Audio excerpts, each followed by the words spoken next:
Ok. Perfecto. Hola, muy buenas tardes. Bienvenidos a todos. El día de hoy vamos a continuar dando lo mejor de nuestro Congreso Nacional de Oftalmología.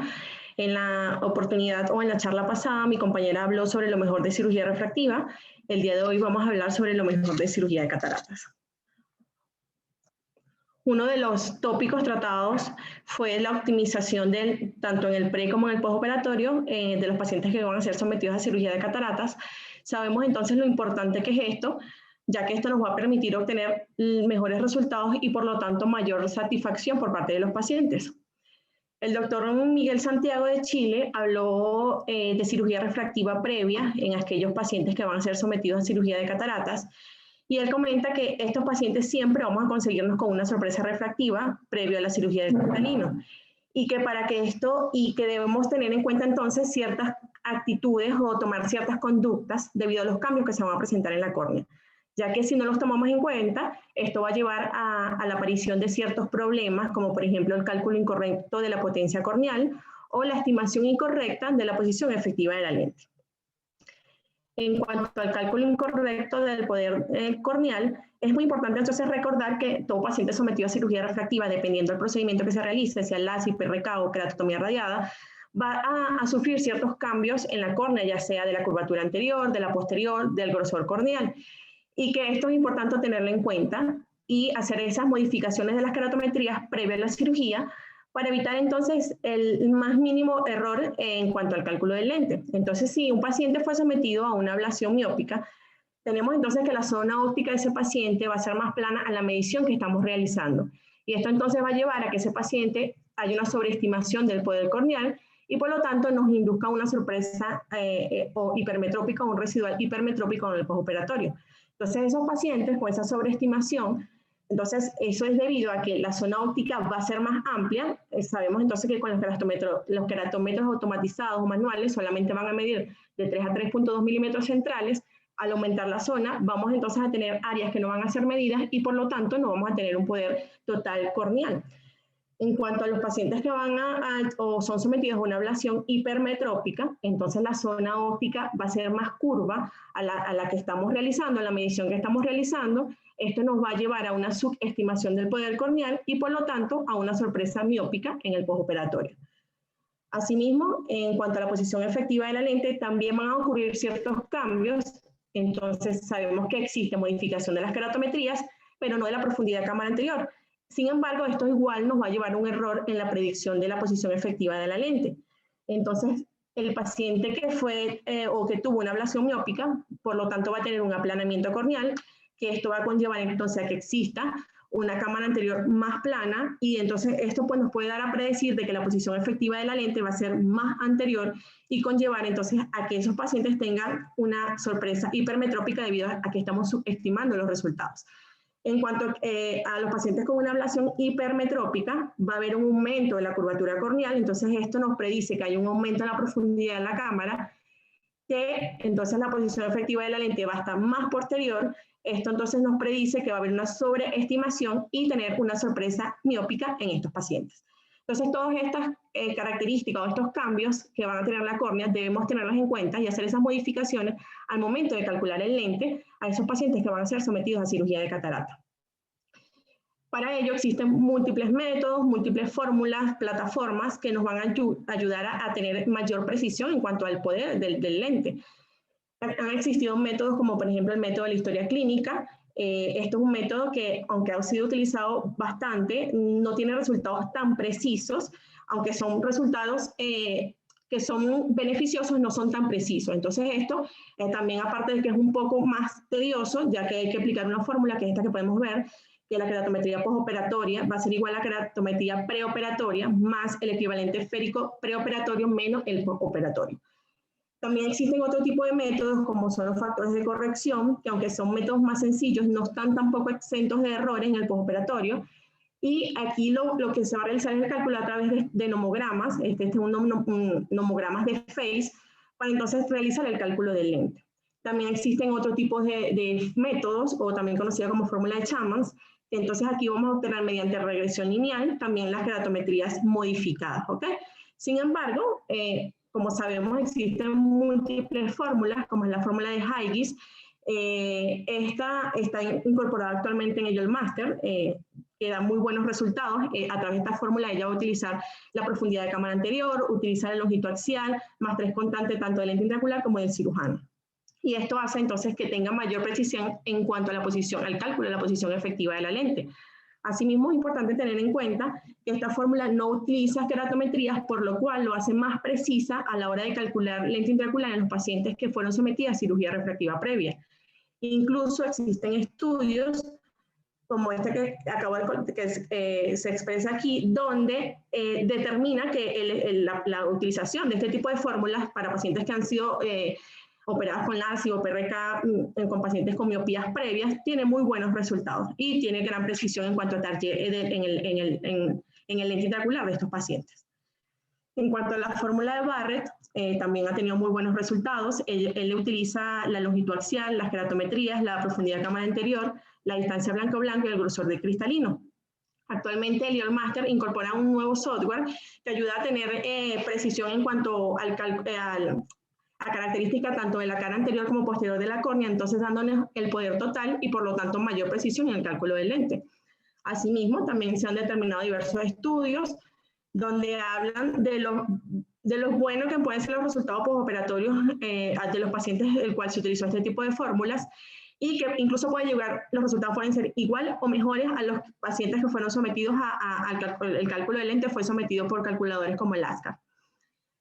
En cuanto a la fórmula del ASCAR, esto es bastante fácil, es una plataforma bastante fácil, sencilla, que la ventaja de esto es que ella va a tomar un promedio de muchas fórmulas que tiene en su sistema, como van a ser, ella utiliza las Huygens, las Holiday, las diferentes fórmulas basadas en OCT, la de Barrett-Truquet, y entonces hace un promedio de estas, y entonces puede ser utilizada tanto en pacientes con cirugía de PRK o LASIK, hipermetrópicos, miópicos, incluso en keratotomía radiada. Entonces, como podemos ver, es muy fácil, entonces, el llenado de la planilla o para su cálculo, hay que tener datos, entonces, antes de la cirugía refractiva, después del mismo, y los datos, entonces, biómetros, de biometrías del paciente para obtener entonces el poder de la lente. Asimismo, como podemos observar aquí, para pacientes con keratotomía radiada es muy fácil llenar el mismo y nos da muy buenos resultados en el postoperatorio de los pacientes. En estos estudios, un metaanálisis que él analizó o comparó la utilización de diversos métodos para el cálculo de lentes en este tipo de pacientes, en donde determinó que los métodos de la historia clínica y otros similares fueron menos predecibles o tuvieron menos resultado no tan bueno como los que utilizaron la fórmula de Huygens. Asimismo, también determinó que la fórmula de Shamans post cirugía refractiva dio mejores resultados que la de Huygens y que el uso de los calculadores como el ASCAR requiere estudios controlados más amplios. Aunque ha tenido buenos resultados, se requiere entonces mayor tiempo para mayor precisión. En cuanto al estudio de aberrometría intraoperatoria, también esto ha sido un avance bastante importante para este tipo de pacientes, ya que, bueno, vamos a estar directamente obteniendo resultados y que se ha determinado en ciertos estudios que también ha tenido rangos de más o menos 0,50 dioptría en el postoperatorio de estos pacientes con muy buenos resultados visuales. Algo que tenemos que tener en cuenta, que a pesar de que existen múltiples métodos, como acabo de mencionar, es que posiblemente estos pacientes queden con un error refractivo que posiblemente haya que ajustar. Y hay que tener en cuenta entonces que ese ajuste se va a realizar de 2 a 3 meses del postoperatorio para tratar de establecer o que haya una estabilidad refractiva adecuada, ¿ok? Y que van a existir, que seguramente estos pacientes van a necesitar otro procedimiento refractivo, como cirugía refractiva, e incluso a estos pacientes, pero en menor medida, pensar cómo hacer eso como última instancia, una cirugía, por ejemplo, un recambio de lente intraocular o incluso una técnica de piggyback. Entonces, las perlas, para los pacientes que han sido sometidos a cirugía refractiva previa, tener en cuenta entonces que la cirugía refractiva determina un cálculo incorrecto en la potencia corneal y la posición efectiva de la lente, debido a los cambios que mencioné, y que es necesario realizar entonces esas modificaciones para tener mayor precisión en el cálculo del lente. Y para ello existen múltiples fórmulas adecuadas para obtener mayor precisión. Entonces, las que están la de Shaman, la de Huygens Suite, la de Barrett, y los calculadores como LASCAR han tenido muy buenos resultados. Asimismo, bueno, tener en cuenta que está la asistencia con la aberrometría intraoperatoria. Por supuesto, esto ya estamos hablando de algo mucho más costoso, que no todo el mundo tiene la oportunidad de tenerlo, y por supuesto los beneficios van a ser mucho mejores. Y es muy importante advertir a los pacientes del posible error refractivo del postoperatorio y que posiblemente entonces amerite un ajuste, ya que a lo mejor estos pacientes antes de la cirugía del cristalino quedaron muy bien con su cirugía refractiva que tuvieron, tienen muy buena agudeza visual, se sienten muy bien, y que probablemente con la cirugía de cristalino no, tienen no quedan con esa agudeza visual que ellos tenían, y por supuesto van a estar unos pacientes insatisfechos. Entonces es muy importante tener esto en cuenta y comentárselo al paciente. En cuanto a otro tópico tratado en este módulo fue la optimización de los resultados en cuanto a la colocación de los lentes premium. También fue una charla dada por el doctor Miguel Santiago de Chile. Él habla que tenemos que tener en cuenta varios aspectos. Uno de ellos y uno de los principales es la expectativa que tenga el paciente. Y para ello entonces necesitamos hacer un buen interrogatorio, una buena anamnesis, una muy buena entrevista con el paciente para determinar qué es lo que el paciente desea. Si él desea una agudeza visual cercana o intermedia o lejana, o si nos expresa el deseo de dejar de usar lentes. Si el paciente, nosotros nos damos cuenta que al paciente no le molesta usar lentes, entonces lo mejor es pensar en la colocación de otro tipo de lente. Otro aspecto muy importante es un buen estudio preoperatorio del paciente, estudiarlo completo para entonces así descartar alteraciones de la superficie corneal, como por ejemplo astigmatismos corneales irregulares, deformaciones como queratoconos, ectasias, y pacientes que han sido sometidos a fotoablaciones previas, realizar estudios de aberrometrías entonces para tener mayor precisión y mejores resultados en el postoperatorio. También dentro del postoperatorio es muy importante determinar si el paciente tiene una alteración de la superficie ocular, ya que, como sabemos, este tipo de pacientes con este implante de lentes van a tener muchos síntomas molestos como halos, deslumbramientos, que si el paciente presenta una alteración de la superficie ocular como ojo seco, por supuesto no se va a sentir bien, no va a tener una buena calidad visual. Entonces, esto podríamos descartarlo mediante un buen interrogatorio, por ejemplo, con un cuestionario como el de OSDI, de ser necesario hacer otros tipos de pruebas para descartar o realizar un diagnóstico precoz, un diagnóstico previo a la cirugía de pacientes de ojo seco, por ejemplo, un test de Schirmer, un BUC, un tiempo para ruptura de la película lagrimal, o incluso hacer hasta un queratograph para entonces evaluar de mayor definición la película lagrimal, para descartar entonces que este paciente no tenga alteraciones en la superficie ocular. Algo también muy importante para el estudio preoperatorio de estos pacientes es la realización de topografías corneales para entonces descartar alteraciones en la superficie corneal y asimismo tener un registro preoperatorio o datos del paciente en dado caso de que este paciente en un futuro necesite ajustes después de la cirugía que se va a realizar. Asimismo, también es importante tener en cuenta que muchas veces se piensa de que el paciente tiene una disminución de la agudeza visual por una catarata, pero también hay que descartar que no tenga alteraciones, por ejemplo, alteraciones maculares, para determinándose que el postoperatorio de estos pacientes van a tener muy buenos resultados, ¿ok? Entonces es muy importante realizar también un OCT previo en estos pacientes.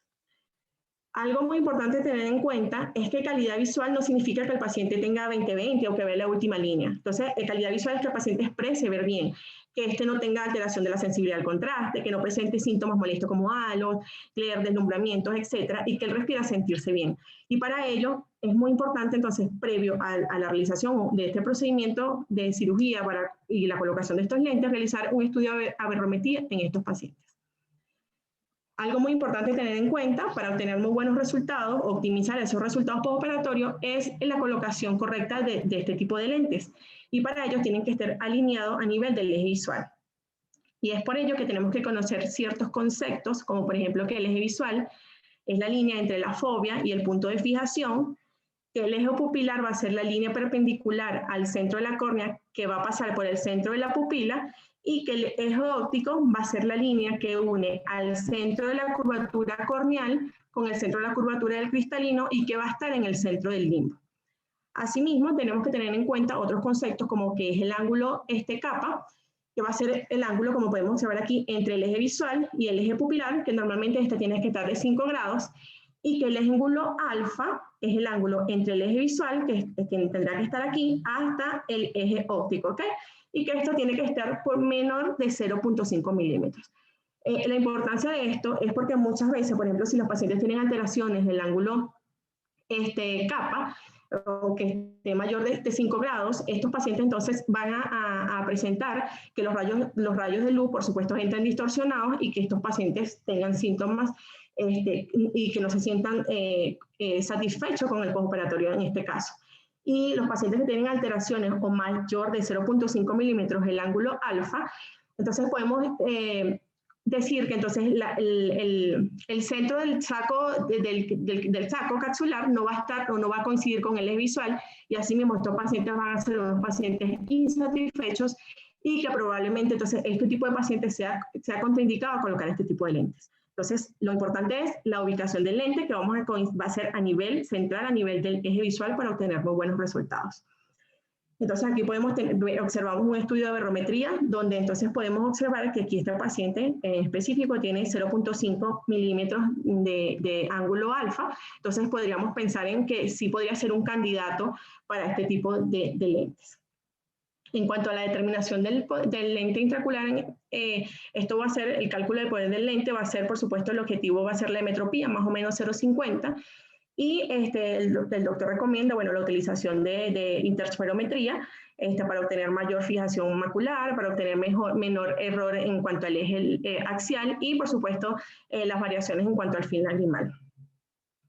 En cuanto a qué fórmula usar, existen múltiples fórmulas que han presentado muy buenos resultados, pero en lo personal el doctor utiliza la fórmula de Barrett y Hill.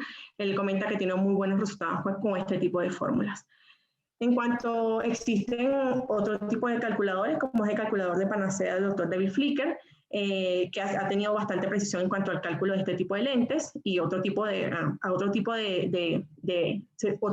funciones, este tipo de calculador. Y también el doctor en lo personal utiliza lentes como el Panoptis, que él calcula o utiliza fórmulas como por ejemplo ese tipo de lentes de Barrett o de Haigis, y también cuando utiliza el BBT, él utiliza o calcula con las fórmulas de CDKT.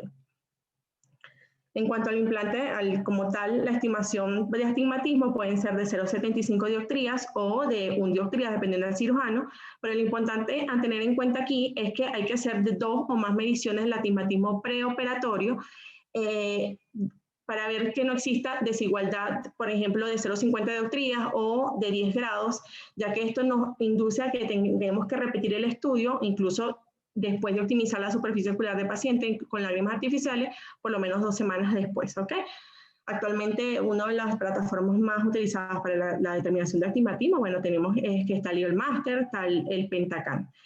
En cuanto a los datos, los tips para el intraoperatorio de estos pacientes que van a ser sometidos al IOS Premium, la recomendación es no realizar incisiones relajantes limbares. Sabemos que estas incisiones pueden corregir astigmatismo mayores de 1,75 dioptrías, pero necesitan mayor evaluación postoperatoria, mayor seguimiento para determinar un ajuste de astigmatismo preciso, porque ellas suelen modificarse y pueden inducir más bien astigmatismo en el postoperatorio. También recomienda la realización de capsulores centradas, redondas, y en el postoperatorio de estos pacientes, lo ideal es entonces optimizar la superficie ocular con la indicación de lágrimas artificiales, y que seguramente entonces también se va a presentar un error refractivo residual, que la principal causa de esto va a ser, por supuesto, o va a ser la disminución de la agudeza visual, y que para ello entonces tenemos que descartar que no sea esa disminución de la agudeza visual por un mal cálculo, sino que también puede ser entonces por una alteración macular, incluso por una opacidad de cápsula posterior. Entonces, tenemos que el paciente tiene que tener en cuenta que la agudeza visual para cerca mejorará con el tiempo, después de que exista o que pase el periodo de adaptación, más o menos 2 o 3 meses, y que esto va a ser progresivamente. Asimismo, como el momento de que mejoren los deslumbramientos, los halos, los glare, etcétera, ¿ok? Entonces, bueno, otro módulo del que se trató en el Congreso fue técnicas quirúrgicas novedosas. Aquí los doctores dieron estas charlas, hablaron de ciertos tics o ciertas perlas. Uno de ellos fue el doctor Juan Carlos de Paraguay. Él habló sobre las técnicas de ENSIC como una alternativa, y él comenta que es una técnica que tenemos que tener en cuenta, ya que ha obtenido muy buenos resultados, que es una técnica de bajo costo y que incluso ya se ha comprobado que tiene menor tasa de complicaciones que la facomultiplicación. En cuanto a las perlas o los tics que dan con este tipo de procedimiento en la peritomía límbica superior, él comenta que lo ideal para realizarla es una vez realizado el corte, como podemos observar aquí en el primer video, el primer corte conjuntival es entrar con el instrumento cerrado y abrir para disecar sin cortar, ¿ok? Todo esto con la finalidad entonces de que exista que no vaya a existir una disección incompleta, como podemos observar en el segundo video, donde entonces vemos que para poder entonces determinar de dejar un lecho escleral limpio hay que hacer múltiples pinzamientos y múltiples cortes, que esto va a conllevar probablemente que exista más sangrado, que por supuesto dificulta la visualización del plano quirúrgico, y también que entonces el proceso inflamatorio sea mayor y una recuperación postoperatoria más lenta. Entonces lo ideal sería, como estamos observando aquí en el tercer video, es que entremos con el instrumento cerrado, una vez realizado el corte, abrir sin realizar, disecar sin cortar. Posterior a esto, que esté bien disecados los tejidos, bien separados, vamos a proceder entonces con las valvas de las tijeras contra el limbo, realizar un corte, solo corte, como podemos observar, sin interrupción, un corte sin interrupción, para que quede lo más regular posible y poder obtener entonces un lecho escleral bastante limpio, ¿ok? Entonces, una vez realizada entonces la peritomía límbica, vamos a proceder entonces a cauterizar el lecho. Como podemos observar en el video, lo importante es no cauterizar la periferia de nuestro lecho escleral, ya que esto nos va a conllevar una mala cicatrización, y que el orden de realizarlo puede ser de derecha a izquierda, de izquierda a derecha, de arriba a abajo. Todo lo importante es que tratar de no dejar un área con un vasito allí, porque nos va a molestar y nos va a producir mayor sangrado y por supuesto nos va a dificultar los siguientes pasos del procedimiento quirúrgico.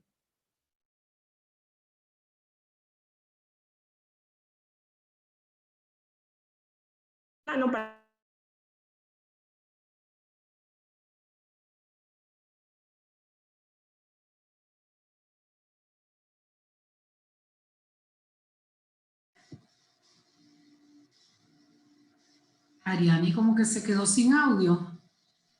Sí, no se oye, no se oye.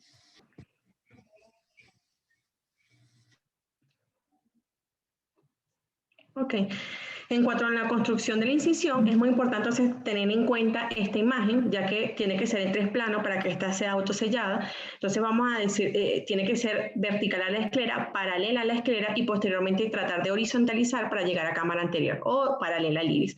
Entonces, este tipo de incisiones se van a realizar entonces ya sea, como podemos ver aquí en el video superior, con un crescent, con un cuchillete, con un bisturí. Esto va a ser preferencia del cirujano. También la forma de la incisión, ya sea recta, en sonrisa invertida, en sonrisa. Pero lo importante es que sea un solo corte sin interrupción para evitar irregularidades, ¿ok? Entonces, como podemos observar aquí en la imagen inferior, lo ideal es entonces tomar o fijar el globo ocular sin tocar el borde de la herida y hacer entonces un solo corte sin interrupción. En cuanto a la profundidad para empezar a hacer el túnel escleral, entonces el doctor comenta que uno de los tics o que podemos tener en cuenta que estamos en la profundidad correcta es la tonalidad grisácea, como podemos observar aquí. Entonces esto nos hace pensar que ya estamos para el siguiente paso de la construcción de la incisión. En cuanto a la realización o realización del túnel, aquí es muy importante tener en cuenta que la incisión externa va a ser más pequeña que la interna, ¿ok? Ya que la interna va a tener una forma trapezoidal o para que la salida del cristalino al momento de la expresión del mismo sea mucho más fácil, ¿ok? Entonces esto es muy importante tenerlo en cuenta. Aquí en el video que vamos a observar abajo, vamos a ver cómo a través con el crescent vamos a tratar entonces de verticalizar el instrumento para entonces realizar ese tipo de forma y así facilitar la salida del cristalino. Posterior a esto, se realiza la capsulorhexis. Él no hace énfasis en eso, solamente que, bueno, tiene que ser una capsulorhexis amplia, ya que estamos hablando de cataratas duras al momento de realizar esta cirugía. Y posterior a la hidrodisección, que él entonces va a tratar de lujar el cristalino a cámara anterior para que su salida sea más fácil. Así como podemos observar en el video, la pupila está tenemos una pupila que está casi cerrada, entonces el doctor se ayudó con 2 instrumentos, con el cistotomo para rotar el cristalino y saber entonces que no esté adherido, y con el Sinskey se ayudó aquí a nivel del iris para entonces tratar de desplazar el iris y así tener mayor salida del cristalino hacia cámara anterior. Entonces es muy importante tener en cuenta aquí la protección en el endotelio, ya que vamos entonces a tener el cristalino en cámara anterior y esto podría conllevar entonces a rozar el endotelio y por lo tanto entonces a tener complicaciones en el postoperatorio. Entonces una vez el cristalino en cámara anterior, vamos a su expresión del mismo hacia afuera y esto lo vamos a lograr con contrafuerza, como es este video que tenemos aquí, lateral, donde aquí no se ve muy bien porque está como el video cortadito, pero utilizar un asa y lo importante aquí es ayudarnos a abrir el labio escleral con una pinza y tratar de entonces deprimir o realizar una contrafuerza hacia abajo para entonces que haya una mayor facilidad de que el cristalino desplace y salga.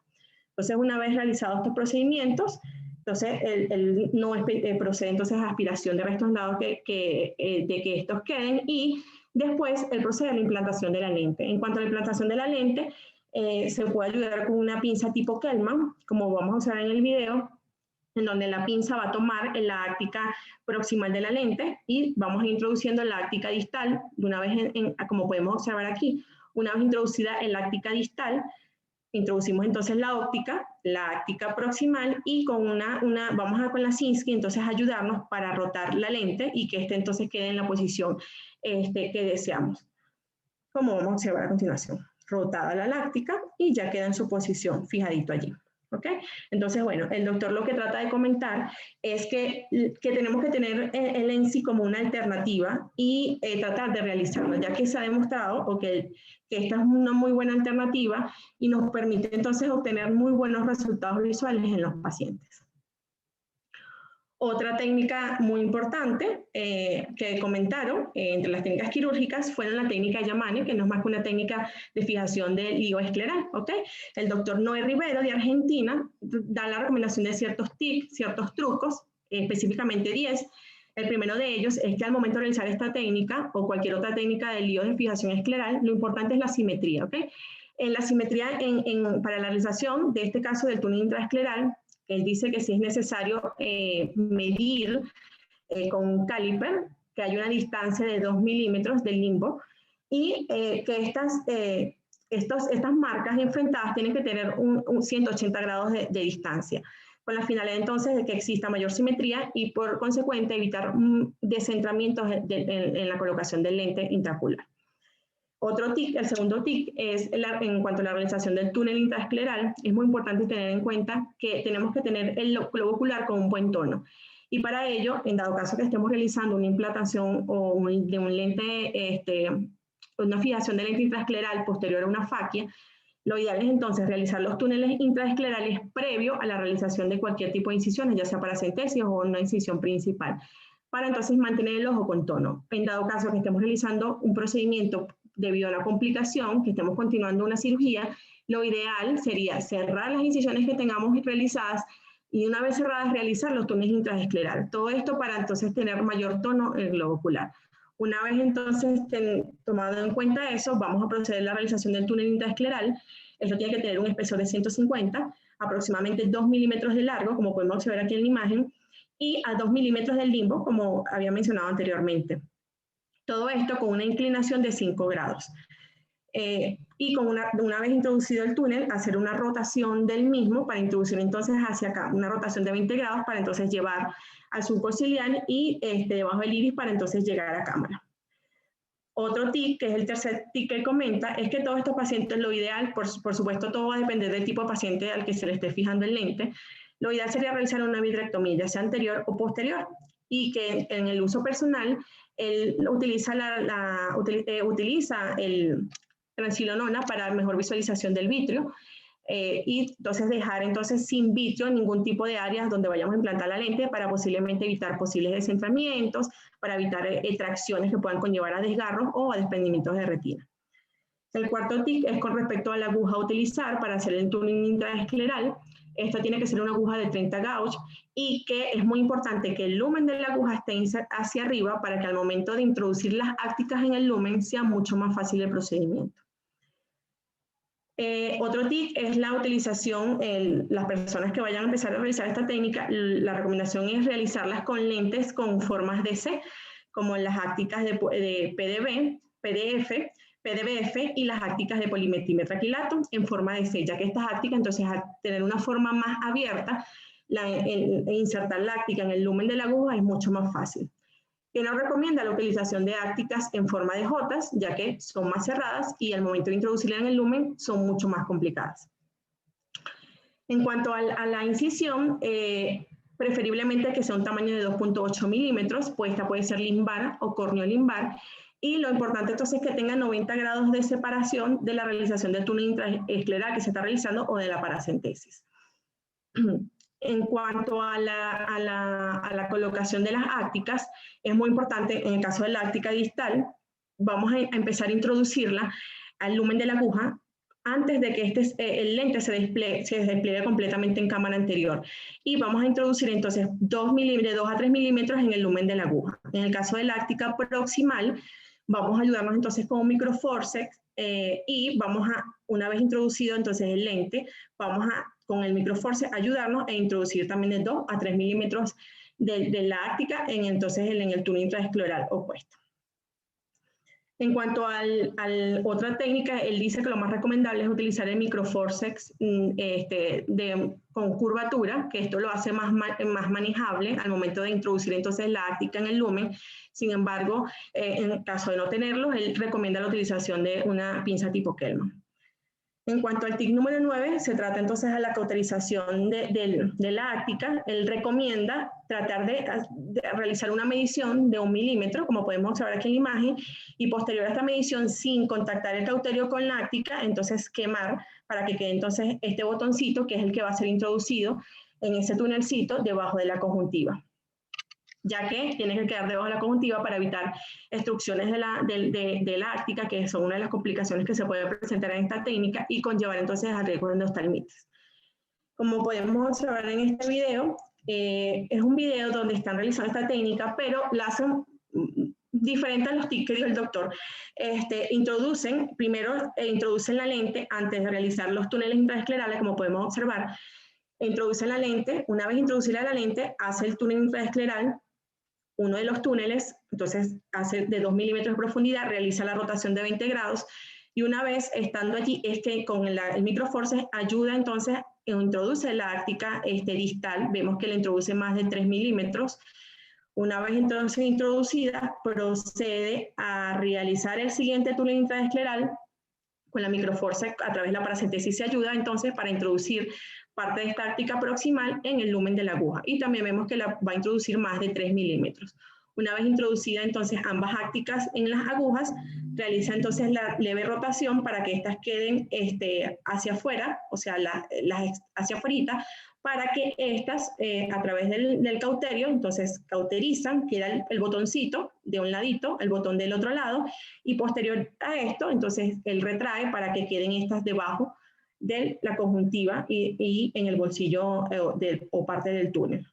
Una de las complicaciones, como mencioné, es la obstrucción de esta áctica, que puede conllevar entonces a estar en el exterior y conllevar a riesgo de endostalmitis.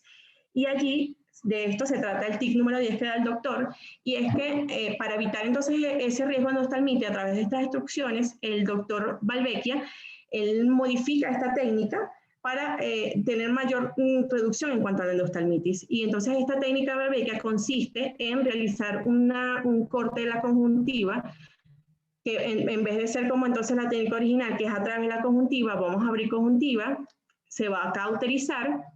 Una vez cauterizado, se va a proceder entonces a medir 2 milímetros de limbo con un espesor de 350 micras, y vamos a realizar como un bolsillo interescleral, como podemos observar, y esto se va a realizar con una aguja de 23 Gauss. Aquí observamos cómo se realiza el bolsillo interescleral con este tipo de agujas, y con la finalidad de que esa áctica, una vez realizado el botoncito, quede debajo de este bolsillo.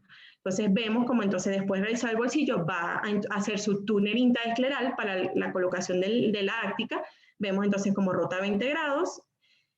Entonces aquí empieza con el lado contralateral, igual marca sus 2 milímetros, realiza su bolsillito intraescleral para posterior a esto, entonces realizar su túnel intraescleral con su aguja de 30 Gauss. Entonces, la finalidad de esta técnica es dejar entonces las ácticas debajo de ese bolsillo y así evitar obstrucciones a largo plazo.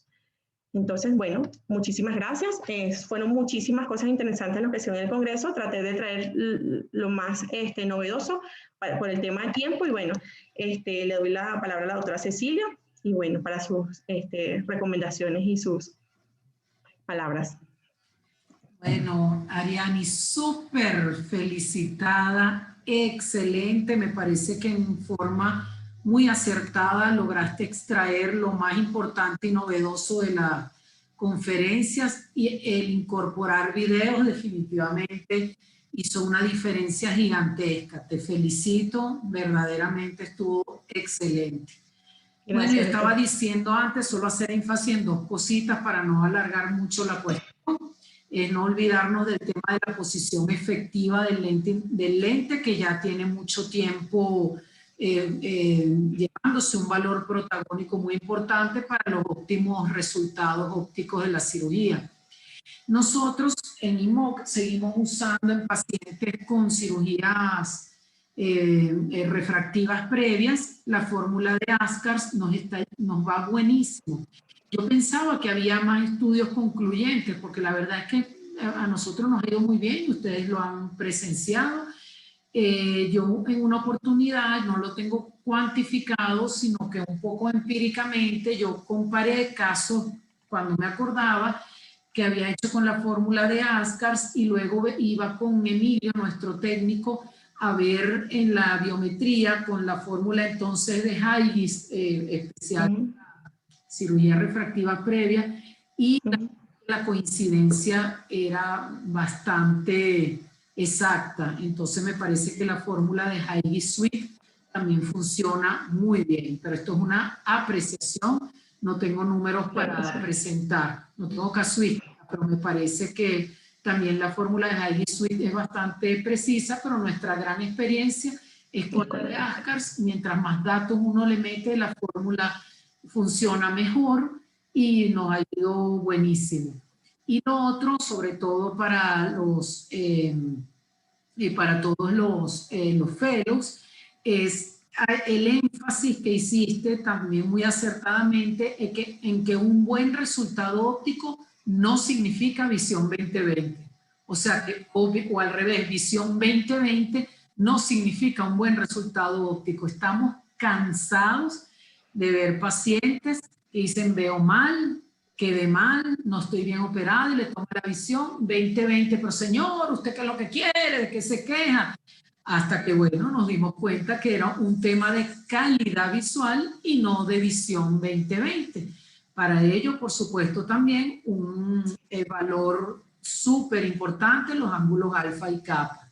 Y lo último que quería decir es que, bueno, sobre todo los que fuimos formados en nuestro posgrado con la técnica extracapsular, nos encanta que siempre se siga trayendo, aunque sea con las microincisiones, pero se siguen trayendo las técnicas extracapsulares, porque por mejor que uno haga su técnica de catarata en las cataratas muy duras, hipermaduras, también de esto discutimos un poquito cuando nos dio la conferencia el doctor Ángel Barroso, que también habló entonces de estas extracapsulares con incisiones muy pequeñas, es que hemos visto en la práctica la gran diferencia de una buena cirugía extracapsular con incisión pequeña, córneas totalmente transparentes al otro día, versus cuando insistimos, no, que el endotelio sí está suficiente, que vamos a hacerle su FACO, y wow, después nos toca luchar con esas córneas. Claro, si escogemos bien las córneas, al final echan para adelante,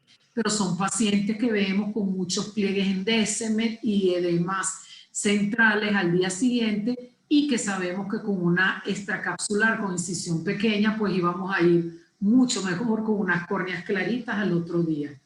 Bueno, le paso la palabra entonces al doctor Perazo a ver qué observaciones nos tiene. Bueno, y agradecer que, concho, le diste al doctor Dieter, que no lo veo hace 1000 años, saludándonos desde Alemania. Bienvenido, 1.000.000 de gracias. Qué bueno que que te conectaste, Dieter. Me da mucho gusto verte por acá, al igual que el doctor César Ciso. Gracias a todos por su saludo. Bueno, le cedo la palabra al doctor Perazo.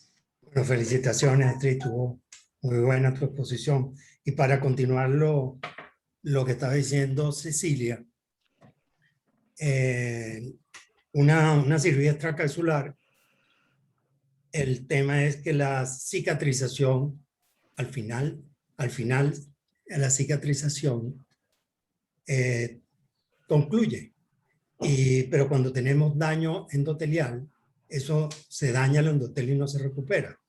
Entonces, el secreto de hacer una incisión un poquito más grande en el tema de la extracapsular o las incisiones, microincisiones, es hacerla como dice el doctor Guinness, o como tú le explicaste ahí claramente. Y hago énfasis, número uno, que la incisión debe ser muy limpia, y yo diría a mitad de profundidad, pero muy limpia, y por eso que yo prefiero usar un bisturí, un bisturí que corte muy bien. En mi preferencia son las hojillas, el portohojilla de antaño que usábamos antes, que cortaba muy bien. Y si no, un bisturí de diamante, si es posible. Los instrumentos estos de punciones, para mi gusto no cortan muy bien, pero un instrumento bien afiladito que haga una sola incisión muy limpia es muy importante, porque a la hora de afrontarla de nuevo, nosotros tenemos una guía perfecta para apretar el punto que nosotros necesitamos. También es muy importante que esa incisión que practicamos en la esclera sea bastante posterior al limbo, o sea, unos 2 milímetros. Hacemos el túnel y salimos muy por delante de la base del iris, en córnea. O sea, que el túnel tiene que ser bastante amplio, yo diría 2 milímetros detrás del limbo quirúrgico y 1.5 a 2 milímetros por delante. ¿Qué nos asegura eso? La primera, la escleral, poco astigmatismo, buen afrontamiento. Y la segunda, la incisión que va en el endotelio, o sea, en la córnea, sea muy anterior para evitar los prolapsos del iris. Porque cuando tenemos una incisión que no es muy corneal, que se acerca mucho a la base del iris, tenemos el problema que se nos prolapsa el iris con la fluídica que tenemos durante la cirugía. Entonces el doctor Guinness es muy acertado lo que dijo acerca de la realización de la incisión. Otro tema que merece aclarar un poquito es que cuando el primer tema que manejaste allí, que fue las cirugías refractivas, la catarata, después de cirugía refractiva previa, tenemos que definir que si en esa cirugía refractiva previa se alteró la cara anterior de la córnea o se alteraron ambas caras. ¿Okay? Porque en la cirugía que hacíamos antes, que era la queratotomía radial, hacíamos un aplanamiento de toda la córnea, o sea, de la cara anterior y de la cara posterior de la córnea. Pero en las cirugías que hacen ablaciones corneales, como el PRK o el LASIK, solamente alteramos la cara anterior de la córnea. Y recuerden todo que refracción es cuando la luz pasa de un medio de una densidad a otra densidad, y tenemos aire, córnea, con su respectiva curvatura anterior y posterior, y córnea humor acuoso. Los queratómetros de antes, vamos a decir que daban una queratometría global que incluía la suma de la cara anterior con la posterior. Y ese era nos daba el poder corneal total. Cuando nosotros, y de esa supuesta relación que había, o proporción entre la curvatura anterior y la posterior, ojo que puede haber una diferencia de 6 dioptrías entre la curva anterior y la posterior. Lo que pasa es que para cirugía, cuando no habían las ablaciones, con esas medidas bastaba, porque nosotros tomábamos en cuenta el poder corneal. Y el poder corneal lo relacionamos en aquel entonces con la cara anterior de la córnea, que era la única que podíamos medir. Pero cuando nosotros ahora tenemos la ventaja de poder también medir la cara posterior de la córnea y ver qué alteraciones se producen en la cara anterior, donde se pierde la proporción entre la curvatura anterior y la posterior. Por eso es que cuando se hace una ablación corneal, que se altera nada más la cara anterior, se pierde la proporción, y ahí es donde tenemos las sorpresas refractivas que tú mencionaste. Entonces, una vez entendiendo eso, entonces se escoge el método apropiado para el cálculo del lente intraocular para ser más preciso. Y eso tú lo explicaste bien, y eso se explica muy bien hoy en día en los temas que interesan pues las biometrías. Bueno, con respecto a lo demás,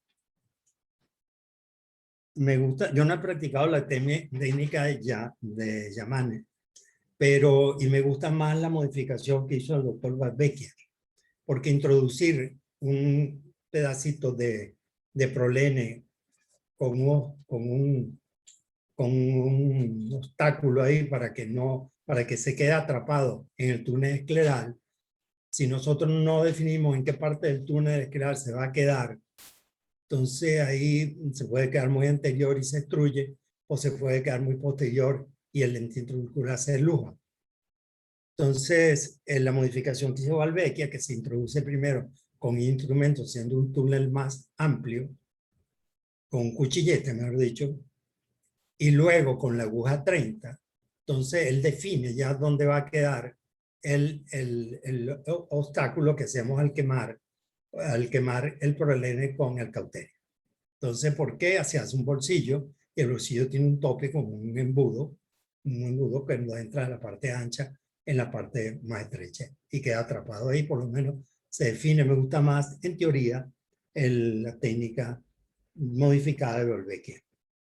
Estoy de acuerdo también que en esa cirugía donde nosotros hacemos implantes secundarios, es sumamente importante hacer vitrectomías.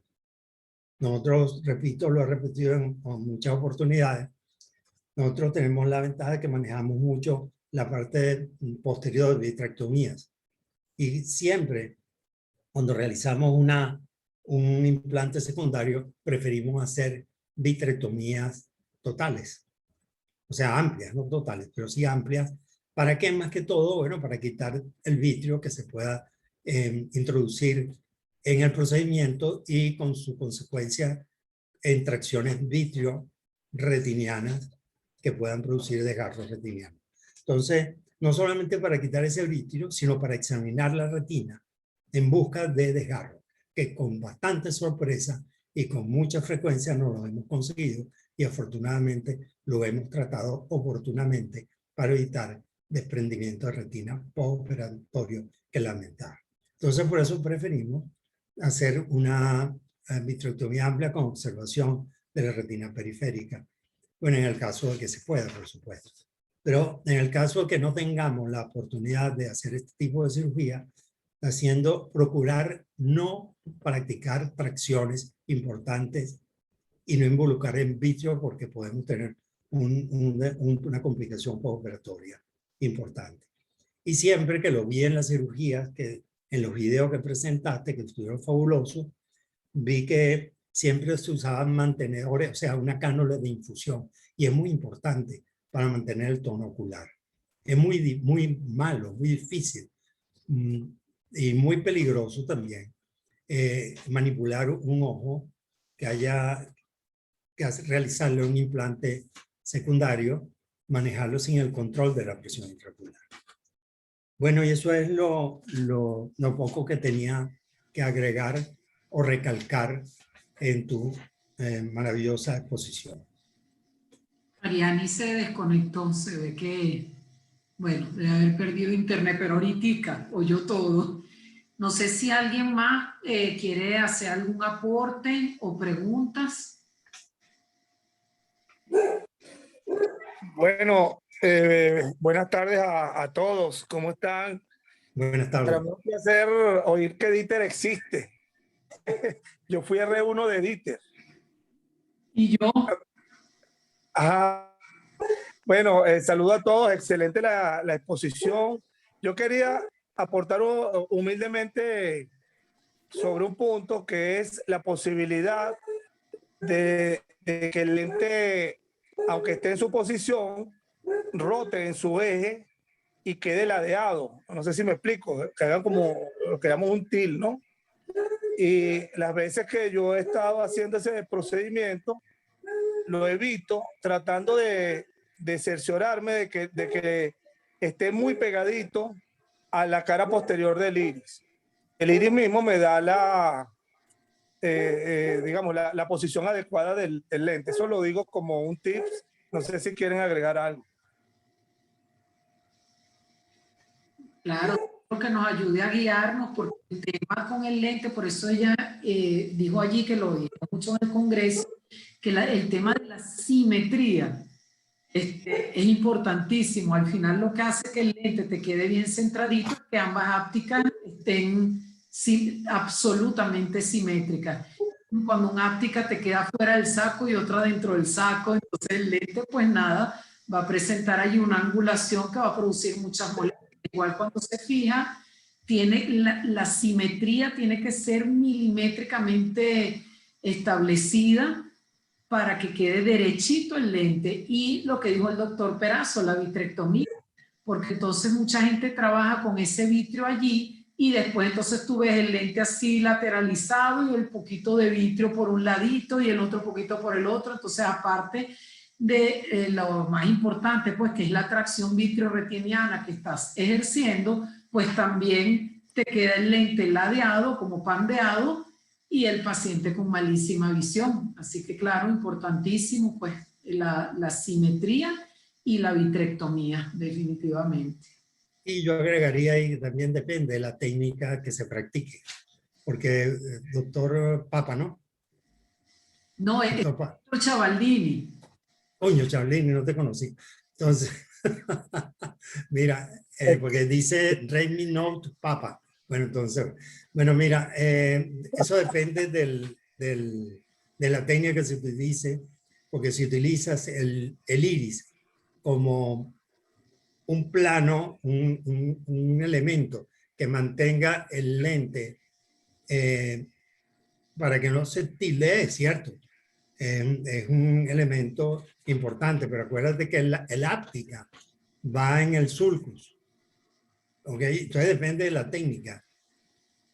Y el sulcus es un elemento que va, un elemento anatómico que es un canal donde va el áptica. Si tú lo colocas bien en el sulcus, no tiene por qué haber un til con el eje en el eje del punto de sutura, ¿no? Estamos hablando de un eje que siga el eje del punto de sutura, que se rote así. Lo que sucede, doctor, es que muchas veces en esos casos hay una ruptura total, pérdida de la cápsula posterior, de la cápsula de cristalino, no existe, por la razón que sea, y entonces uno no tiene ni siquiera un sulcus apropiado como para colocar allí las ápticas, ¿no? Sino que uno está en ese sentido como a ciegas, ¿no? Entonces, en alguna época que yo lo realizaba con una técnica de sujetar las ápticas con la sutura prolene, bueno, tenía mucho esa posibilidad. Y si lo hacía muy posterior, entonces el lente no estaba estable. Entonces, por esa razón, después yo me di cuenta que pegándolo a la cara posterior, ese problema dejaba de existir. Claro, allí pueden, es controversial, ¿no? Porque también se puede por el roce con el iris. Eso yo, en mi experiencia, no ha sido realmente gran problema. Lo importante siempre va a ser medir desde el limbo, tomas tus medidas y guiarse por esa medida más que por el iris. El iris te sirve de referencia, ¿no? Lo puedes tener como referencia, pero donde te vas a anclar es donde tú mediste exactico en esclera, pues, y con el túnel preferiblemente, ¿no? Y el iris te sirve de punto de referencia, pues un punto anatómico de referencia, pero al final donde te anclas, pues es en esclera y exactamente en el lugar donde mediste, pues. Es así. Bueno, yo creo que con esto terminamos. Para la semana que viene vamos a tener este tema de glaucoma. La doctora Laura Jiménez, que es la fellow de glaucoma, del doctor Rosendo, nos ha ido también con esta onda de haber sacado todo lo mejor del Congreso, y la verdad es que ha sido súper bueno. Entonces ella también va a dar el resumen de lo mejor del Congreso en glaucoma. Así que esa va a ser la de la semana que viene. Y Sofi, a ver si nos dice cuál es el plan docente para oculoplastia, porfa.